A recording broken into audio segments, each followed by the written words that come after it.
और बात यूपी के हमीरपुर की कर लेते हैं, जहां हादसे में एफआईआर दर्ज हुई है। कल एक निर्माणाधीन पुल जो था वो ढह गया था, जिसके बाद सीएम योगी के निर्देश के बाद ऐलान। राज्य सेतु निगम ने दर्ज कराई एफआईआर। कंपनी द सेल्टर के मालिक के खिलाफ एफआईआर। सुपरवाइजर नीतीश सचान के खिलाफ भी कार्रवाई। सीएम योगी के सख्त निर्देश पर बड़ी कार्रवाई। आपको बता दें, बेतवा नदी पर निर्माणाधीन पुल के गिरने से 6 मजदूरों की मौत हो गई थी और उसके बाद कई सवाल उठ रहे थे, क्योंकि जो पुल निर्माणाधीन है, जिसका निर्माण हो रहा है और वो इतना कच्चा है कि आंधी तूफान में वो गिर जाए तो अंदाज़ा लगाया जा सकता है कि ये कितने बड़े हादसे को दस्तक देता आ रहा था।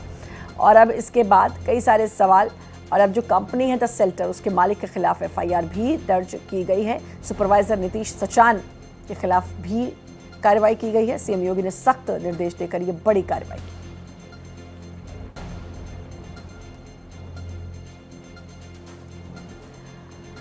तो राज्य सेतु निगम ने अब इस पूरे मामले में एफआईआर दर्ज कराई है। आपको बता दें, कंपनी द सेल्टर के मालिक के खिलाफ ये एफआईआर दर्ज कराई है। सुपरवाइजर नीतीश सचान के खिलाफ भी कार्रवाई की गई है।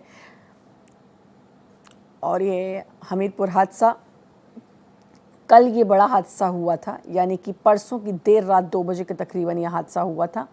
और अब आपको बता दें कि ये एक्शन भी लिया गया। सुपरवाइजर के खिलाफ भी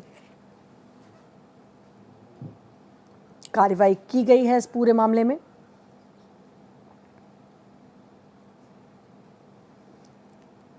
और ये हमीरपुर में हादसा हुआ था परसों देर रात, यानी कि 2 बजे के तकरीबन यह हादसा हुआ था। उसके बाद लापरवाही अब इसकी वजह है, मतलब तूफान नहीं, लापरवाही से ये स्लैब ढहा है।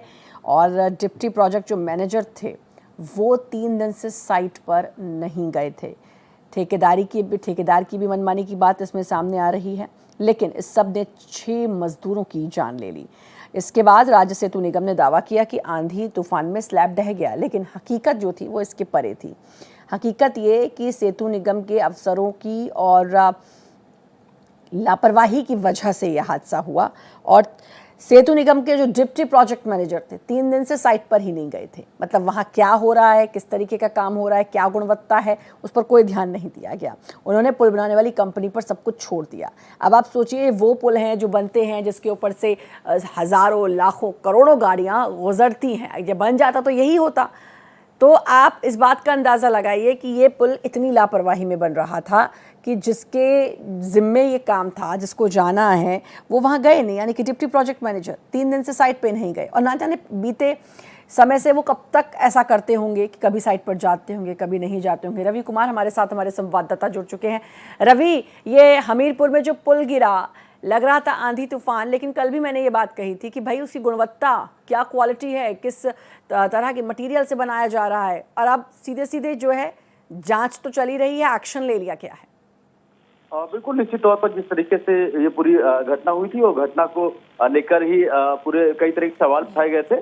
जिस तरीके से मुआवजे का ऐलान किया गया था, उसके साथ ही ये भी कहा जा रहा था कि अगर इसमें कोई कमी पाई जाती है और उसकी गुणवत्ता पर भी अगर सवाल उठते हैं तो निश्चित तौर पर उस पर जांच होगी और कार्रवाई भी की जा सकती है। तो निश्चित तौर पर मुख्यमंत्री योगी आदित्यनाथ इसका पूरा संज्ञान लिया है।